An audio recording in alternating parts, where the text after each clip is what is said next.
I don't Yeah, know if you no. saw the I don't know if you saw the Facebook photo I posted, but it was just way in the distance. It Oh, your seems like kid running like yeah, around. Yeah, just this tiny yeah, little speck of a human yeah, just bolting across someone else's lawn, just free like the wind. And you're yeah. like, Not a care in the you world. you go, man, you go. Oh, I'm just trying to imagine school, like when he's got to like sit in class calmly. Oh yeah. It's How weird in school though, because they're almost like different kids. We get a report like with the teacher, and they're like, he's calm, he sits quietly, he listens. I'm like, who? My kid is not the one you're talking about. I'm not sure. yeah, what is this? What is a sheet of lies? So, like, Yeah, I live with this guy. I know what he's about. exactly. I know you can do this. You better listen at home. So different. What are you talking about? Blah! He runs to the front door. Exactly. Just jumps through the screen. Yeah. There he is. Kool-Aid man just at the wall. Perfect kid shape below.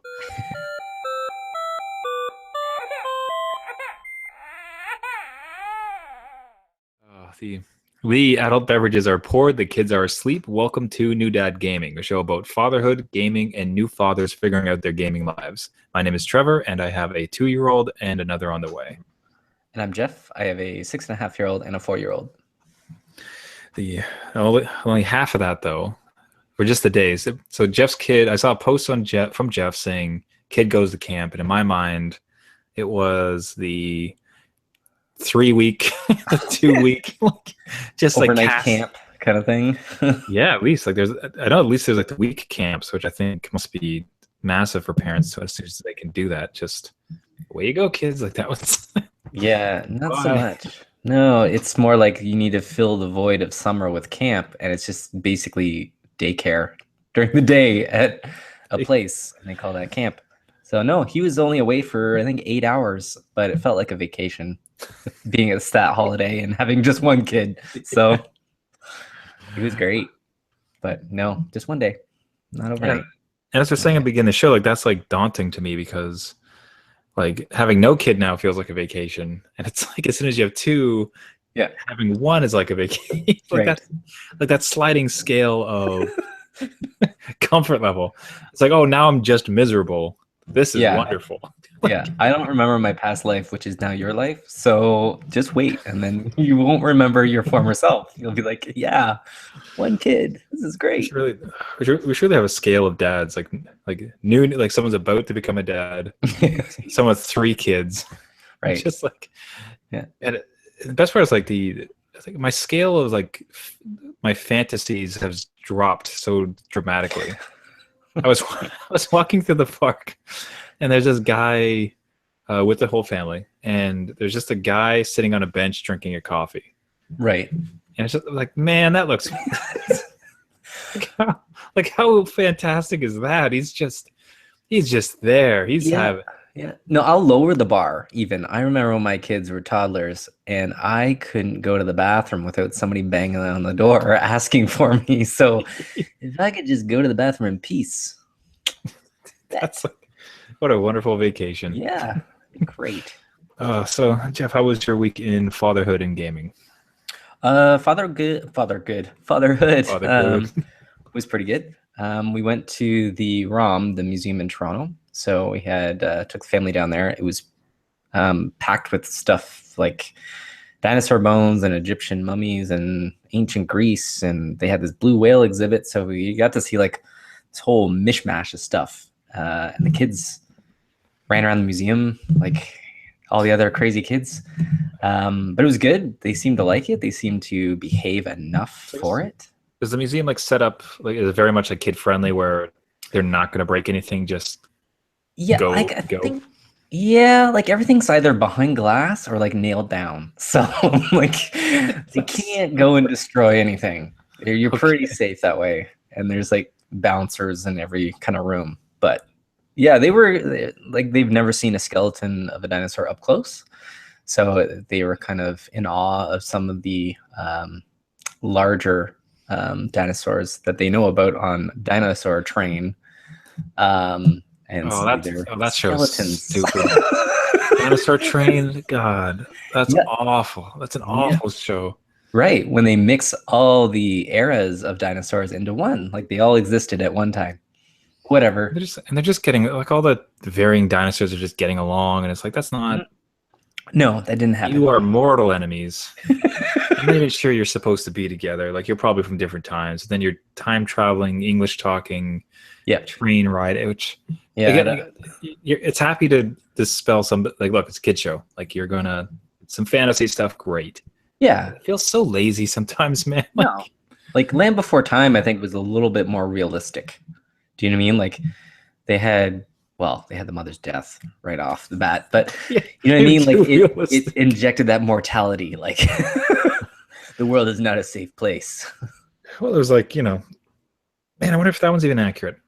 I'm trying to think. No, it wasn't, but like at least it was more so that they weren't all hopping on a train together, getting tea and eating salad and stuff.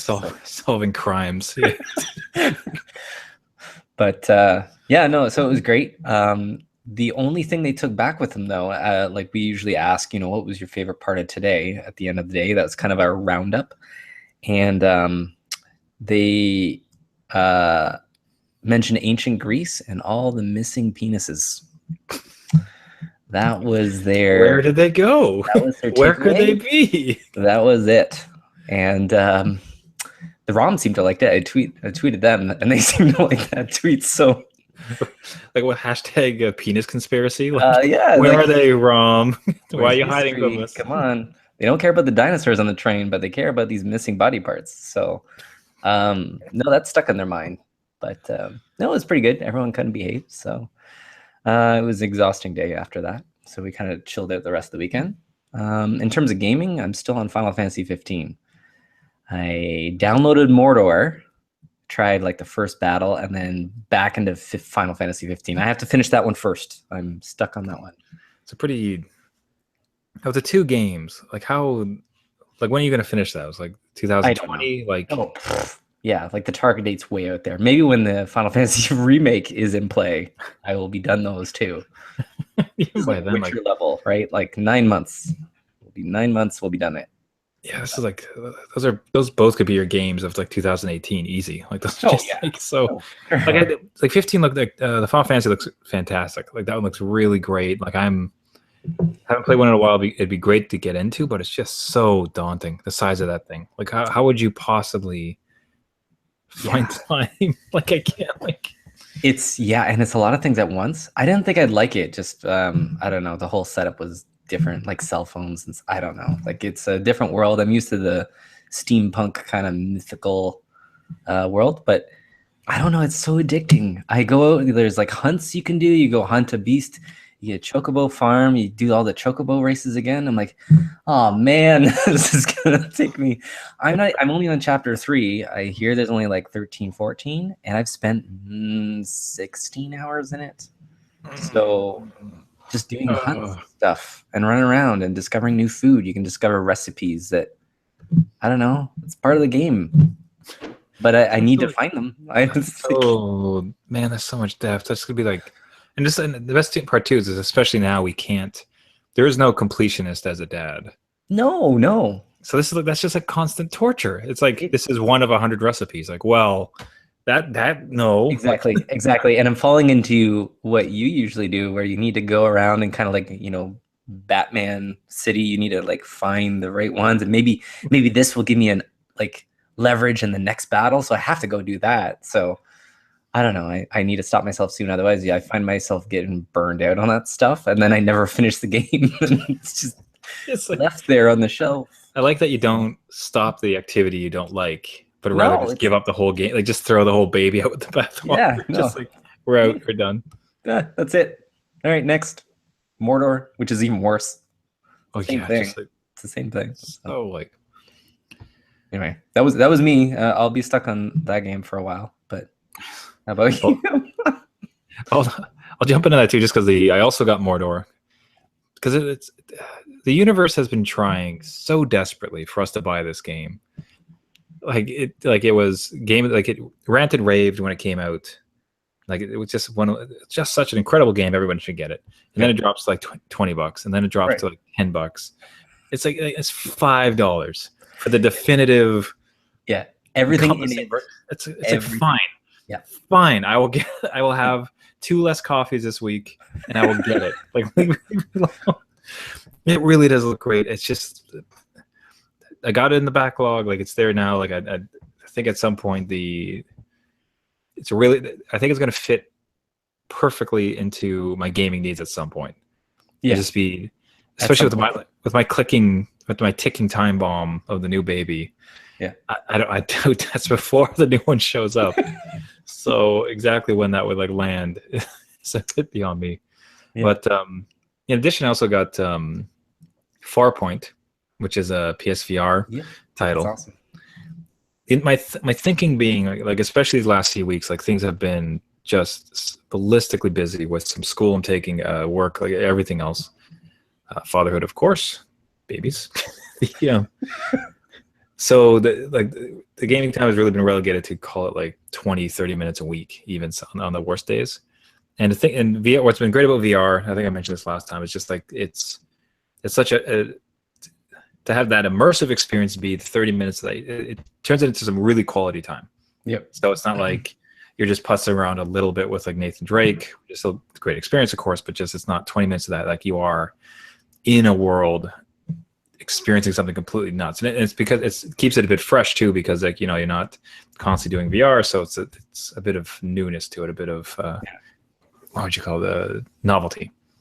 So with that in mind, Farpoint just looked like unbelievable. Like so, it is like it's very much the like VR experience. Like it's I'll call it a backup. I was gonna say it's a system seller, but I'll back that off. That's a little too much hyperbole. Right. It's the fulfillment of some of the promises of VR that I talked about. It's very much one of the first times in a game, like you very much plopped. It feels like you're plopped into a world, and you're in it. Okay. And you're walking around starting to do things. Many other things are very much on rails, or you're like stuck in the same place, or you're in the spaceship within a confined battle area. Yep. And ultimately, like there's a path. Like you very much like this isn't completely open world. Like this isn't Skyrim yet, but it's the first time where you really kind of got to explore. And like so you're exploring, but you're also looking around. And to have all that happen, and then to have what would in a flat screen be very much like kind of a very ho-hum kind of shooter. Right. There's these little spider things that come like out of the ground. They jump at you, and to have that actually in front of you is really like you're thankful it's not more intense, because it's like damn like. And so it's been an incredible experience, and I'm happy for it, because it is. I'm so cut down from gaming time for this next while, where it's like for the very few moments that I can steal away to do it, like it's great to have like that kind of experience for it. And it's promising. I'll tell you this has me so stoked for Skyrim. Really? Oh, that's interesting. Yeah, like because again, like that getting in and being able to kind of control your guy, and it's not entirely on rails. Like there's a little bit of that choice, like moving around. The thought of that, but in Skyrim, is I can't. So would you fathom. Say Skyrim, like a 6-year-old, 7-year-old game or whatever, would be the system seller for VR? Like that would be interesting if it would. You know what I mean? Like if you could sell that experience. Skyrim's loved, right? I would think if Elite Dangerous, the space sim, or even like No Man's Sky to a smaller extent, if either of them came out with VR, I think that'd be more the case. Okay. Skyrim, that's trickier. The best part is it's $80. It is $80. That's it's ridiculous. Like you guys are milking this damn cow. Yeah. Yeah, it is like an 8-year-old game, man. Yeah. Like they probably run on my iPhone by now. You know what I mean? Well, maybe that's next year. Who knows? Next year's, I guarantee it. 80. And then you could take like Google Cardboard and just like shove your phone into one of those headsets, and that's like Skyrim VR for you. VR, there you go. But no, this is like Farpoint. If nothing else, it has certainly sold me on Skyrim VR. Like that type of open world, that depth. The thing you're really missing is depth. Honestly, I think I'd say with any of these games, right? They're a blast. Like it's incredible. It's such an experience. It's the future. Blah blah blah. But there's nothing you would have sunk like 80 hours into. Yeah. Right. Or like you can discover, or you can build yourself or craft yourself and have it. And this you can see it and you can feel it. And then so that, and you project onto Skyrim, and yeah, that's going to be something. I do think people just need to try it. I think that's the major, like people can watch commercials all day and be like, meh, but you get it. Like when I borrowed yours and I was in my rally car, just being there, it was just intense. It was just a whole new world. Like you said, it's just to feel, touch, almost smell it. Yeah, the driving games are a little bit closer to system sellers as far, especially if you can get someone like you to try it or anyone to try it, like you said. Yeah, watching my family, watching friends. I've had a few over and put them through the Shark Tank experience. Right. Like my dad. The dunk tank. Oh, that's all right. Yeah. Yeah. So just great, man. I just like it's excited to keep going through it. I'm kind of excited to jump back in, whatever little chinking through my little bit of times. Fatherhood. So we had a bit of an unfortunate week. So we ended up back at the hospital. So my dog bit my son, and it caught him right on the face. Oh no. So he had these two like huge gashes like right near the lip. Yeah. So we had to go in for stitches. So that was a world of emotion around just how to process it and how to think of it. And I think one of the immediately obviously is like there's a lot of calls to get rid of the dog immediately, which even it's hard as a dog owner. Like I know it's a family member at that point, right? It's and at the heat of the moment, like I think like that was definitely my kind of thinking on it too. I wasn't like immediately furious with the dog by any means, because like because the context of it, and I think the ultimate realization we came around to is that if there's ever a dog, and the thing is too, like it wasn't an act of aggression, it was an act of defense, and startlement. I don't know if that's a word, but him being startled, because they were all sleeping together. My wife, my son, my dog. The dog was still sleeping. My son got up and he like just basically body slammed him, just like completely like landed, like slammed, like grabbed his arms around him, like absolutely inappropriate way to touch, deal with the dog, right?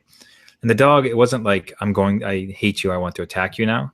Right. It's almost defense. like defense. Like he just got woken up. He just like it's defensive. Like and the kid's right on him, and then like he just kind of snapped on him. And I think it's more like he caught his face as opposed to trying to like, I'm going to like mar this kid's face. Right, like a nip, right? Like bite the air. Because my dog's done that too, where it's been close calls, and it's just so unfortunate. That's how I saw it. Like obviously I'm not like very not pleased in how he reacted, but I think the honest truth is if he ever went up to another dog and he did that, like that dog would bite him. Like and it's like you have a hard time being angry at the dog, because it's like like if you go up and like punch dogs, like they're going to get back at you. Like that's defense. So I think we've ended up a good place. Like we're gonna definitely keep the dog. So it was like 3 stitches he had in his lip. We actually just got his stitches out today. We went to the Children's Hospital, which again is just like the one we have here in Toronto is fantastic. Really incredible folks. Can't praise them enough. Unfortunately had to be 8 hours. Well, the thing is like to get the stitches in, we had to put him under, like, or he had to be sedated. Yeah. Which as a parent, like your sick little thought in the back of your mind is like, I wish I had that stuff at home. It's like just like you have to knock your kid out. Yeah. But so because of that, they had to get like the respiratory guide. Like it's just now a procedure, which means it's gonna, and it's not ultimately emergency because like it had stopped bleeding and he was running around like within an hour, he's going back at the dog, like playing with him again. I hate it, but that's also like I'm happy this isn't like life scarring. Oh yeah, like, okay, yeah. Now I'm afraid of dogs for the rest of my life. Like he didn't even notice, bounced off. He's happy as a clam. Yeah, I think so anyways, it was an 8-hour deal. They gave it in. They got the stitches back in. As part of the Children's Hospital, they have a plastic surgeon unit. So we went in for a follow up with him, and he said everything looks like really great, really clean.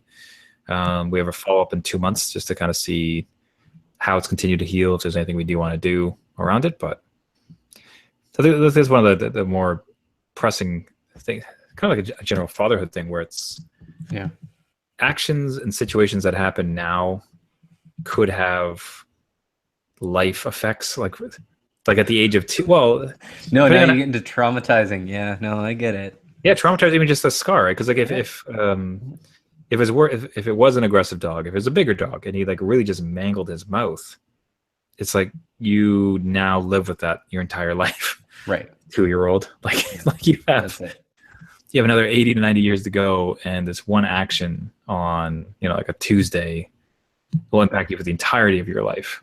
Right. So it's like the weight of that was certainly like could feel it. Like you feel like it's going through all these procedures, just like that's like this is something that in many ways, again, like you look at the cuts and they ultimately end up being quite.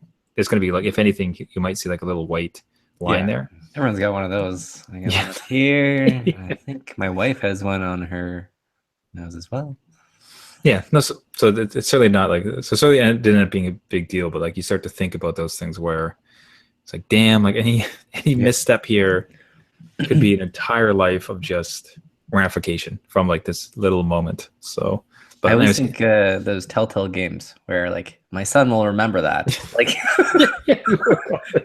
that's where I'm at right now. Got to be better. So so again, kudos to the hospital for incredible work. The kids' hospital here in Toronto, and he's doing great.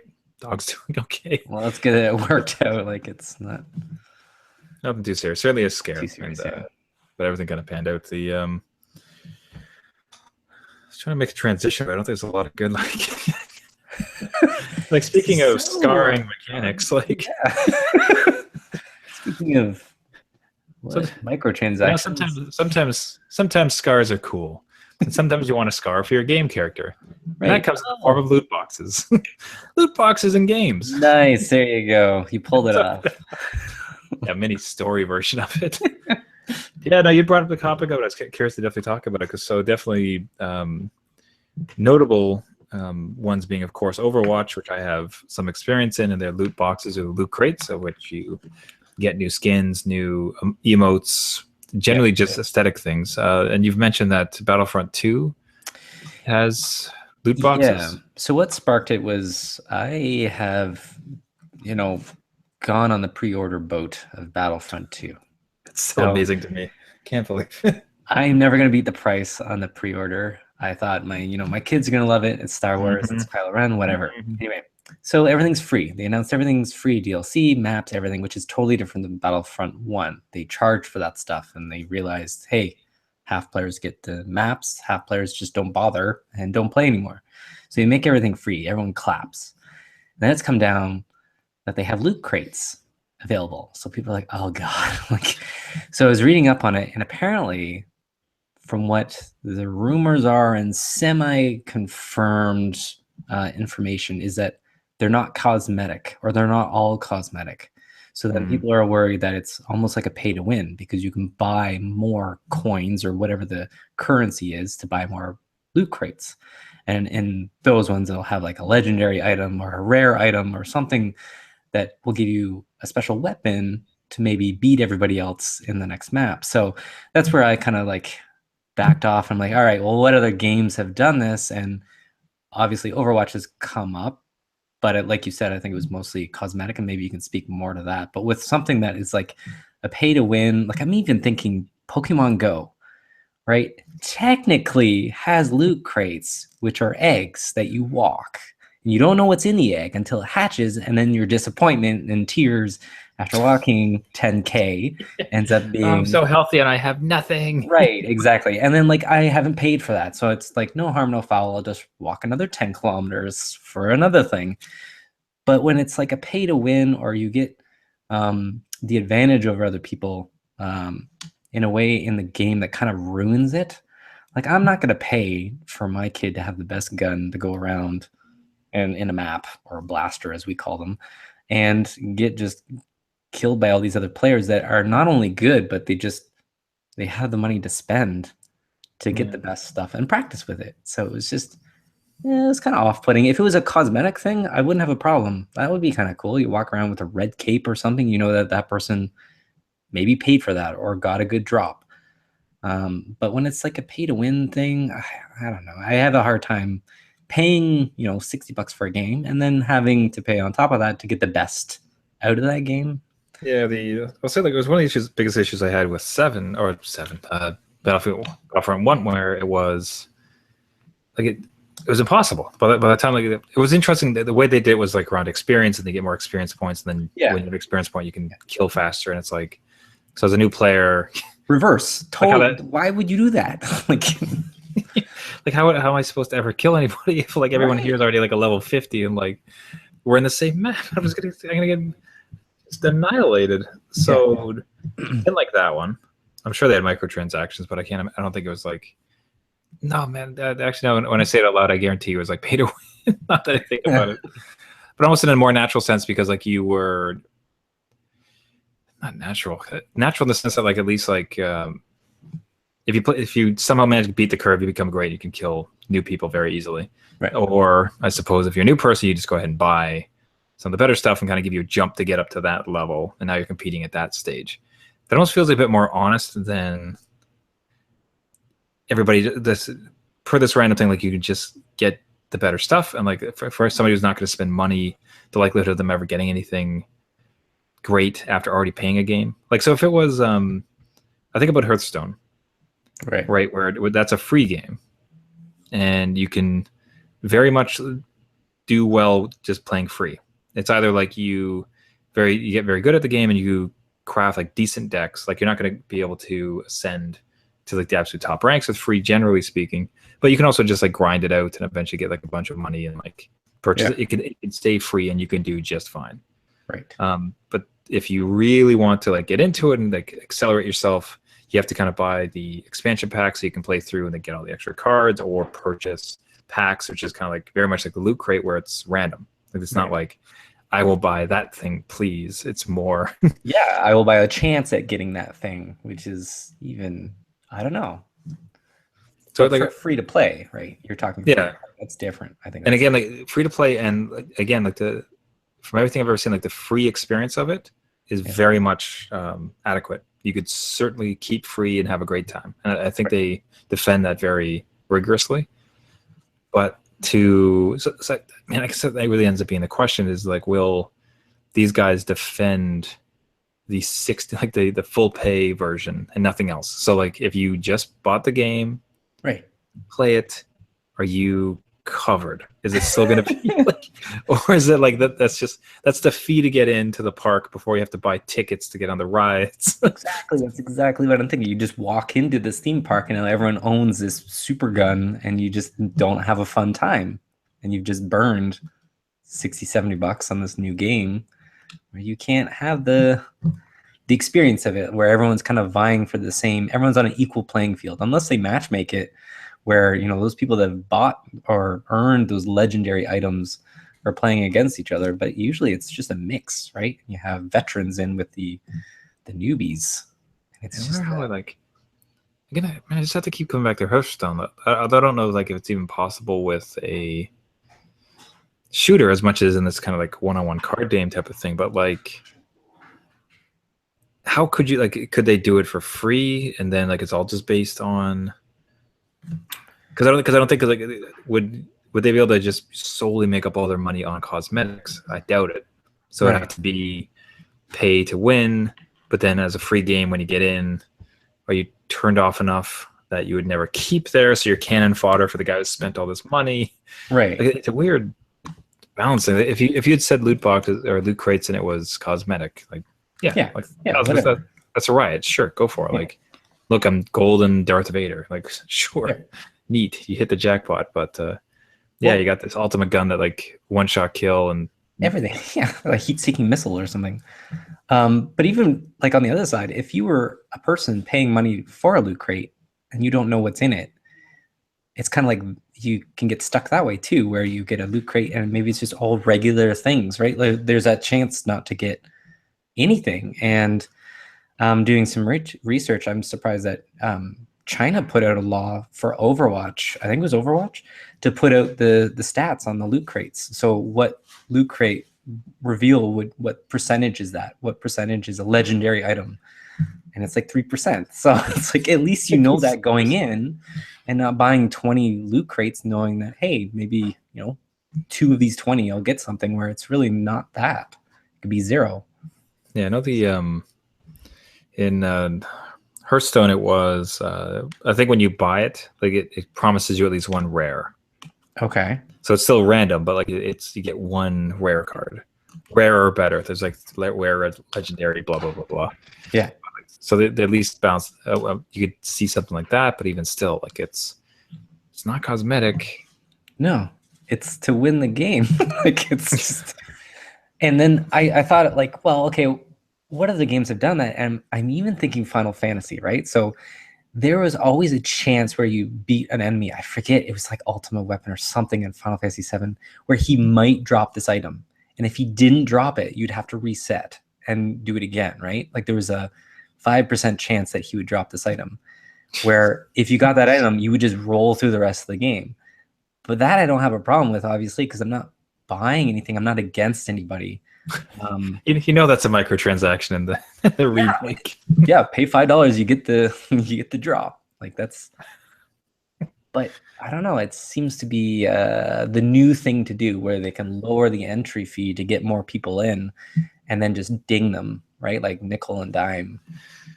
See, it would feel again like, and I hate going back to Hearthstone, but it just feels like they've kind of done it right in some senses. Like it's, you know, that if you go up against somebody who's spent like $100 on cards, like the likelihood he's going to have some really powerful stuff you might have trouble dealing with.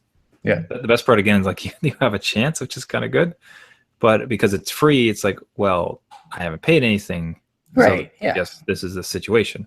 Yeah. But on something that you paid for, it's like, well, I paid 60 and you paid 60, but you paid an additional 60. Yeah. Got all this junk, so it's like, well, now we're mismatched. Like, neat. This is fun for me.